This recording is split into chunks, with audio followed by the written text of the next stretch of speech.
Hello and welcome. You're watching News Tonight with the host Rajya. Let's have a look at the top stories of the day. The centre has started a special rural public works scheme to boost livelihood opportunities in rural India. The scheme will cover 6 states that account for highest number of migrant workers and provide them employment opportunities near their homes. Prime Minister Narendra Modi launched the Garib Kalyan Rozgar Yojana on Saturday via video conferencing.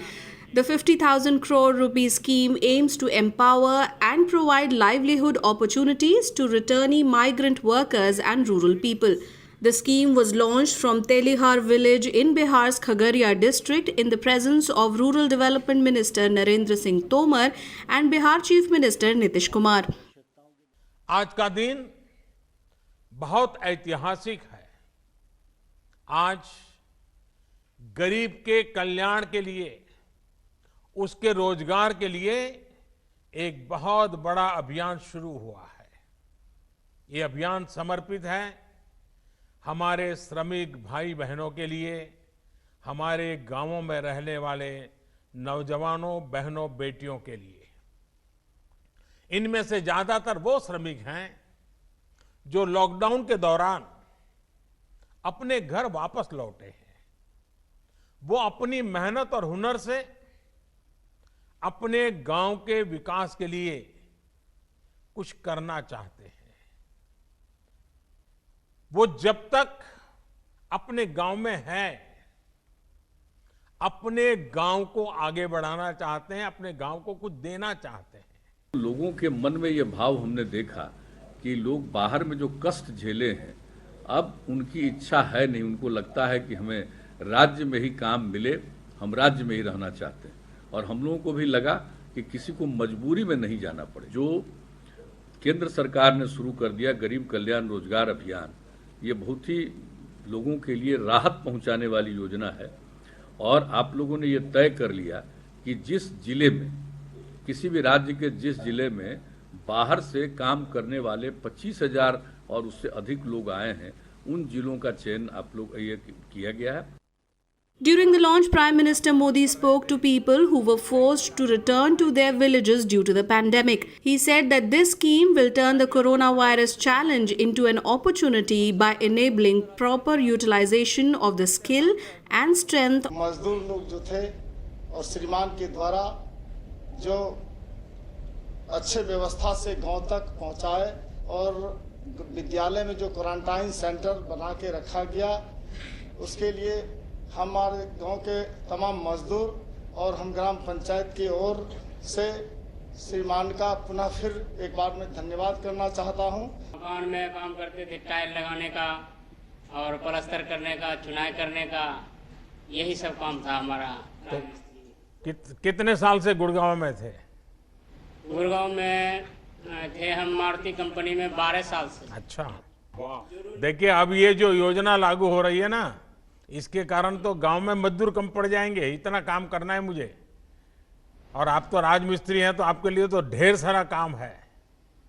जी, काम तो हमारे लिए अभी बहुत है। जिस तरीका से वहाँ कर रहे थे उससे बढ़िया है यहाँ। Of the people. He said the scheme will be of immense help to women's self-help groups.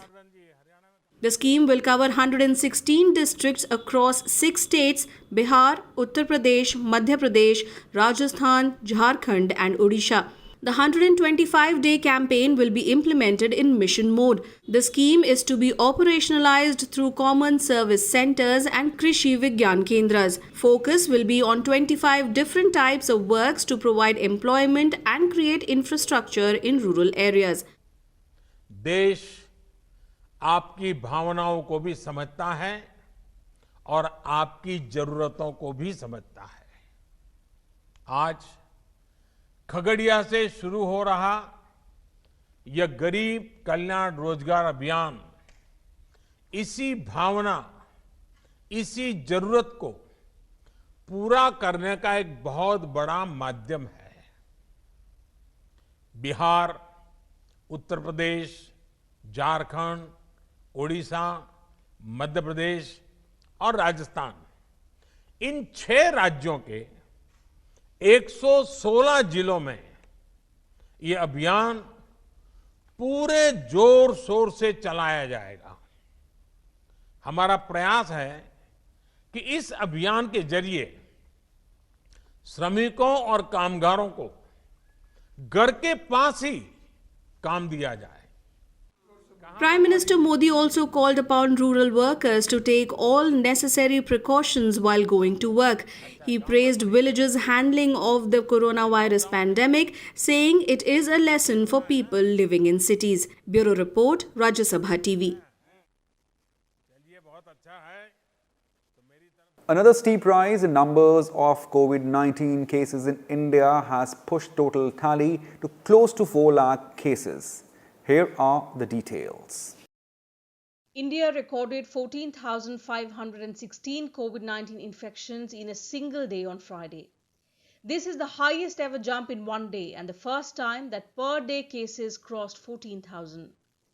With this, the total number of people infected with coronavirus in the country nears 4 lakh. 375 new deaths were reported in the last 24 hours. The total number of deaths in India now stands at 12,948. Out of the total cases, the active cases are 1,68,000, while 2,13,000 people have recovered. The country's recovery rate is 54.12%. Maharashtra, Tamil Nadu, Delhi and Gujarat continue to report a high number of COVID cases. Maharashtra has over 1,24,000 cases so far, out of which 5,893 patients have died. The state recorded 3,827 new cases on Friday. More than 62,000 people have recovered. While Delhi on Friday registered over 3,000 cases, its single-day biggest spike, taking infections beyond 50,000. The national capital has recorded more than 30,000 cases since the 1st of June alone. More than 2,000 people have lost their lives in the city. Tamil Nadu registered 2,115 new cases in the last 24 hours, taking the total number of people infected to nearly 55,000. Over 23,000 people have recovered so far, whereas the state has recorded 666 deaths. Among the 10 states and union territories with most active cases, Andhra Pradesh, Telangana and Tamil Nadu have seen the highest percentage spike over the past 7 days. Among districts, Chennai, Thane, Pune, Mumbai and Hyderabad have seen the biggest jump in confirmed cases in the last 2 days. The novel coronavirus infection in the country is likely to keep increasing in the coming days as India's testing numbers continue to grow. The country tested the highest number of samples in the last 24 hours at nearly 1.9 lakhs. Over 66 lakh samples have been tested so far. Even as COVID-19 infections rise, high recovery rate and low fatality rate are encouraging factors. India has among the lowest cases and deaths per lakh population. India also continues to have a low fatality rate of 3.4% against the global average of over 5%. While India's case fatality rate is low, it will need a reduction in daily new COVID-19 deaths for the fatality curve to flatten. As cases rise, the centre has asked states to ensure that home isolation guidelines issued on the 10th of May be strictly followed so as to contain further spread of coronavirus. Bureau Report, Rajya Sabha TV. Delhi Lieutenant Governor Anil Baijal has withdrawn his latest order for 5-day institutional quarantine for COVID-19 patients in the national capital. Earlier, Chief Minister Arvind Kejriwal met Baijal and requested him to revoke the order, saying it was against ICMR guidelines. Meanwhile, the condition of Delhi Health Minister Satyendra Jain is stable after he was administered plasma therapy on Friday at a private hospital. The minister was shifted to a private hospital on Wednesday after he tested positive for COVID-19. The Drug Controller General of India has approved oral antiviral drug Favipiravir for treating mild to moderate COVID-19 infections. Regulatory approval has been given to Glenmark Pharmaceuticals Limited to sell the drug named FabiFlu. The approval is based on evaluation of data by an expert committee considering the emergency situation arising out of the COVID-19 outbreak. The Mumbai-based company says the drug is for restricted emergency use, meaning patients must sign consent to take the drug. The drug is priced around 100 rupees per tablet. Recommended dose is 1800 mg twice on day 1, followed by 800 mg twice daily up to day 14. The drug will be available in retail chemist stores and hospitals by next week, and patients will be able to access the drug with doctor's prescription. Japan, Bangladesh and UAE already use favipiravir for the COVID-19 treatment. This is the second drug recently to get emergency use authorization after approval for the injectable remdesivir for severe COVID-19 infections. The World Health Organization has warned that the COVID-19 pandemic has entered a new and dangerous phase. Friday saw the highest single-day spike with over 150,000 cases reported worldwide. Stating that the virus is still spreading fast and the pandemic is accelerating, the agency has called for extreme vigilance. Globally, the pandemic has claimed over 460,000 lives and infected more than 8.7 million people. The world is in a new and dangerous phase, but the virus is still spreading fast. It is still deadly, and most people are still susceptible. We call on all countries and all people to exercise extreme vigilance. In the 2020 biennial elections to Rajya Sabha, the Narendra Modi-led National Democratic Alliance, or the NDA, won 10 out of 19 seats that went to polls on Friday. The BJP alone won 8 seats. Altogether, 61 seats in Rajya Sabha were filled this year. 42 have already been elected unopposed. The ruling BJP gained crucial ground in the Rajya Sabha on Friday, gaining 8 of the 19 seats that went to polls on Friday. The Congress won 4 seats, while the YSR Congress Party took 4 seats and the JMM, NPP and MNF 1 seat each. In Gujarat, of the 4 seats, BJP bagged 3, while the Congress took 1 seat. The winning candidates are Abhay Bhardwaj, Ramila Ben Bara and Narhari Amin of the BJP and Shakti Singh Gohil of the Congress. In Andhra Pradesh, the YSR Congress Party won all the 4 seats, with candidates Pilli Subhash Chandra Bose, Mopi Devi Venkata Ramana, Alla Ayodhya Rami Reddy, Parimal Nathwani elected to the Rajya Sabha. In Madhya Pradesh, of the 3 Rajya Sabha seats, the BJP bagged 2 seats while the Congress took 1. BJP nominee Jyotiraditya Scindia won the Rajya Sabha election from the state. The other winning candidates were BJP candidate Sumer Singh Solanki and Congress candidate Digvijay Singh. In Rajasthan, the ruling Congress won 2 of the 3 seats while the BJP bagged the remaining seat. The winning candidates were KC Venugopal and Neeraj Dangi for the Congress and Rajendra Gehlot for the BJP. JMM President Shibu Soren and Jharkhand BJP President Deepak Prakash were elected on the 2 Rajya Sabha seats from Jharkhand. In Manipur, ruling BJP candidate Lesemba Sanajuaba defeated Congress's candidate T. Mangi Babu. In Meghalaya, National People's Party candidate W.R. Kharluki won the lone Rajya Sabha seat. The only seat in Mizoram was won by K. Vanlal Vena of the ruling Mizo National Front. In Karnataka, where elections were to be held for 4 seats, all candidates were declared elected unopposed. They are former Prime Minister H.D. Devegowda, Congress leader Mallikarjun Kharge and BJP leaders Irana Kadari and Ashok Gasti. BJP nominee Nabam Rebia was elected unopposed to the lone Rajya Sabha seat from Arunachal Pradesh. Following the elections, the current strength of BJP in the Rajya Sabha will go up to 86 members from its earlier tally of 75. The NDA now has nearly 100 members in the 245-member House. The Congress has 41, while others have 27. The Congress-led United Progressive Alliance will have 65 seats. Of the remaining 19 vacancies for which results were declared on Friday, 15 first-timers will enter the Rajya Sabha. 15 members of the BJP and 17 members of the Congress were among the 61 who retired from the upper house. Prominent leaders to enter Rajya Sabha for the first time include Jyotiraditya Scindia, Mallikarjun Kharge, former Lok Sabha Deputy Speaker M. Thambidurai, K.C. Venugopal and K.R. Suresh Reddy. Bureau Report, Rajya Sabha TV. Vice President and Rajya Sabha Chairman M. Venkaiah Naidu extended a warm welcome to all the 61 candidates who were elected to the upper house from 20 states in biennial elections. Naidu said on Twitter that the 61 members representing as many as 20 political parties besides independents highlight the diversity of our polity. The Vice President added that he is keenly looking forward to meeting all the members at the earliest. He hoped that all the elected members will make good use of this opportunity over the next 6 years. Venkaiah Naidu added that it is an honor to be in the Rajya Sabha, an institution founded on the principle of federalism that guides lawmaking and governance in the country. The Prime Minister office on Saturday asserted that Prime Minister Narendra Modi's statement from the all-party meeting on the violent face-off between Indian and Chinese forces is being given a mischievous interpretation.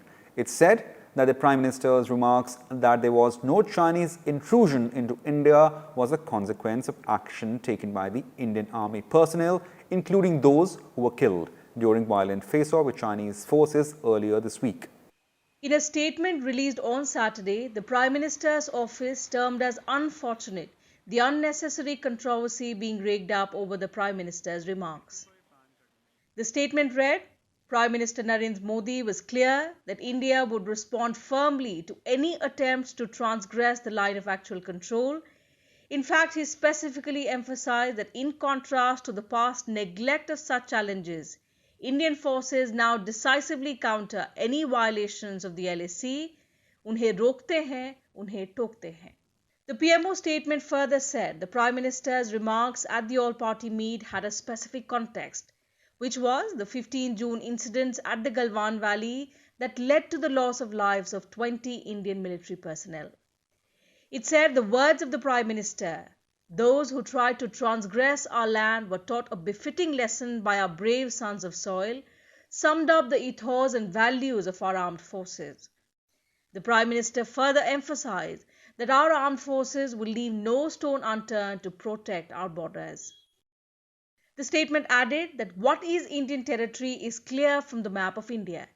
The government is strongly and resolutely committed to that. Insofar as there is some illegal occupation, the all-party meeting was briefed in great detail how over the last 60 years, more than 43,000 square kilometers has been yielded under circumstances with which the country is well aware. It was also made clear that this government will not allow any unilateral change of the line of actual control. While reiterating its commitment that it will not allow any unilateral change in the LAC, the government expressed hope that the unity of the people of India will not be undermined by any motivated propaganda. Bureau Report, Rajya Sabha TV. Well, in the backdrop of the recent conflict on the line of actual control, Air Chief Marshal R.K. Bhaduria said on Saturday that India is not expecting a war with China, but it's fully battle-ready. India is fully geared up to meet any contingency arising out of the recent conflict on the line of actual control, Air Chief Marshal R.K. Bhaduria said on Saturday. He was reviewing the combined graduation parade of 123 Indian Air Force cadets at the Air Force Academy on the outskirts of Hyderabad.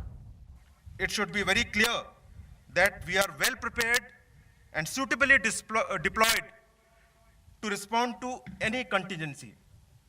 I assure the nation that we are determined to deliver and will never let the sacrifice of our braves of Galwan go in vain.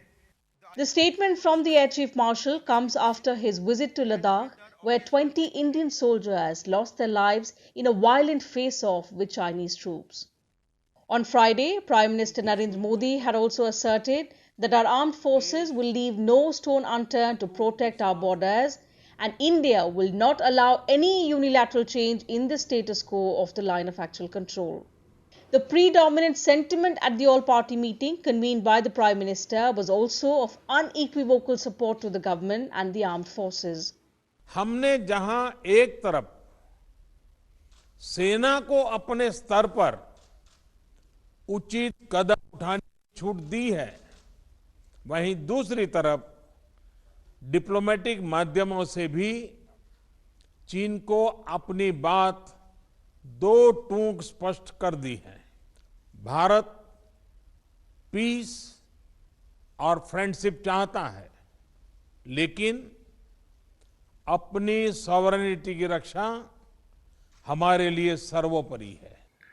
Extending support to India, the United States has called out China for escalating border tensions with India. In a hard-hitting speech at the virtual Copenhagen Democracy Summit, US Secretary of State Mike Pompeo criticized China for its rogue attitude in its neighborhood. Several other countries like the UK, Russia and Germany have also expressed condolences to India on the death of 20 of its soldiers in violent clashes with Chinese troops in the Galwan Valley in eastern Ladakh. With inputs from Akhilesh Suman, Bureau Report, Rajya Sabha TV. Every year, June 21 is recognized as International Yoga Day, but due to social distancing measures adopted by most countries, the theme set by United Nations for this year is Yoga for Health, that is yoga at home. The 6th edition of International Yoga Day will focus on yoga at home with family members.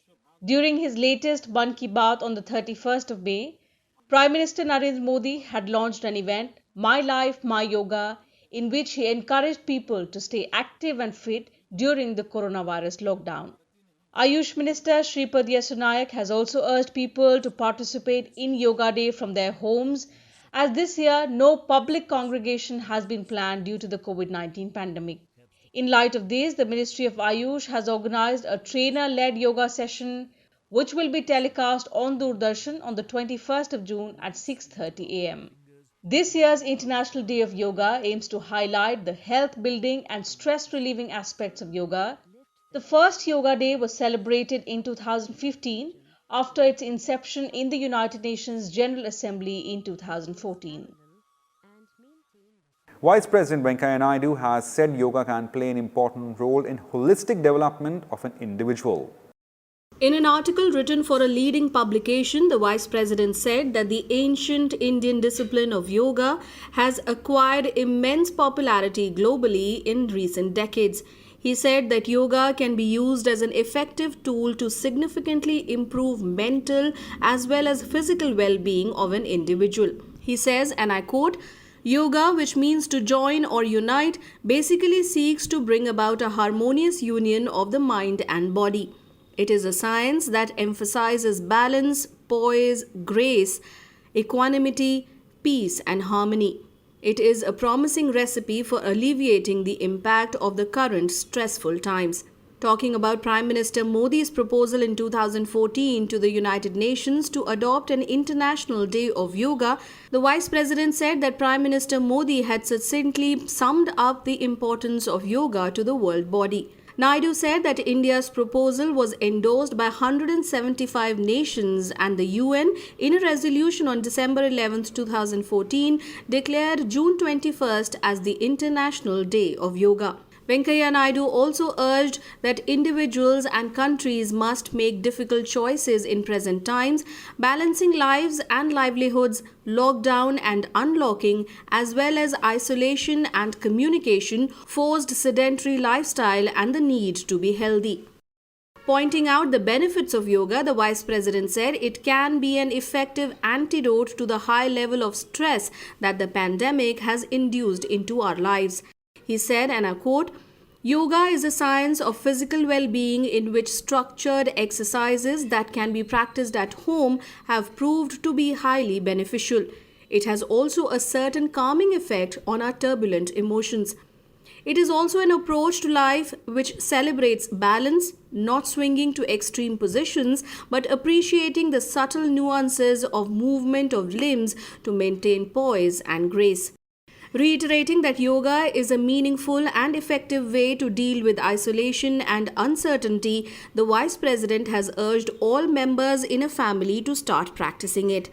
He said, during the COVID-19 pandemic, yoga can be one of the best options to improve the body's immunity, particularly for those who are vulnerable like persons having asthma, hypertension and diabetes. He added that yoga can help in dealing effectively with problems like depression, anxiety and stress, which have become all-pervasive due to our modern lifestyle. Expressing deep anguish over news reports of youngsters committing suicide, the Vice President said, and I quote, "All such deaths are completely avoidable. Yoga and meditation can help in reducing stress." Venkaiah Naidu also suggests that those educational institutions conducting only online classes in the wake of the pandemic should include yoga as part of online learning programs. He pointed out that UNICEF Kid Power has listed 13 yoga stretches and poses for children. The Vice President said that we Indians are fortunate as we have practical solutions for maintaining physical and mental health such as yoga, a range of spices and herbs for boosting immunity, traditional Indian way of greeting others with namaste, among others. At the end, he said, and I quote, "As the world seeks to overcome one of the biggest health challenges in recent times, the Indian science of yogic exercises, Indian worldview of tranquility and equanimity, Indian cuisine of natural immunity boosters can help humanity cope with the extremely disruptive and deeply disturbing menace of COVID-19. The first solar eclipse of 2020 is taking place on Sunday. Known as an annular solar eclipse, the moon will cover the sun from the center, leaving a ring of light in the sky. Parts of North India can witness the ring of fire in the afternoon sky. The annularity belt, or the region where the annular eclipse can be seen, will start from Rajasthan and stretch through Haryana, Punjab and Uttarakhand. In addition, the annularity can be seen in Kurukshetra near New Delhi. In most parts of the country, the eclipse, however, will be partial. According to the Nehru Planetarium, the solar eclipse will be visible in Bhuj at 9:58 am. It will be last seen in Dibrugarh at 2:29 pm Indian time.